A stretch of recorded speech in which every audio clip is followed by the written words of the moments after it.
Looking for a delicious quick breakfast that helps with weight management? Let's whip up a dragon fruit chia delight in just 2 minutes. You'll need half a dragon fruit, 1 tablespoon of chia seeds, handful of coconut, a spoonful of honey, optional, coconut milk, and strawberries for crunch. First, soak your chia seeds overnight in water. This helps them expand and get that lovely gel-like texture. Cut to a blender, being filled with dragon fruit and coconut. Now, scoop the flesh from your half coconut and add it to the blender with the dragon fruit. Blend until smooth.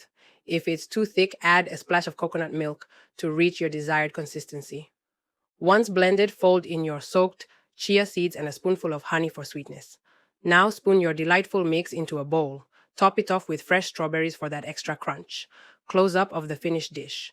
There you have it, a nutritious, tasty breakfast ready in just 2 minutes. Enjoy this dragon fruit chia delight and stay on track with your weight management goals. Like and share for more quick and healthy recipes.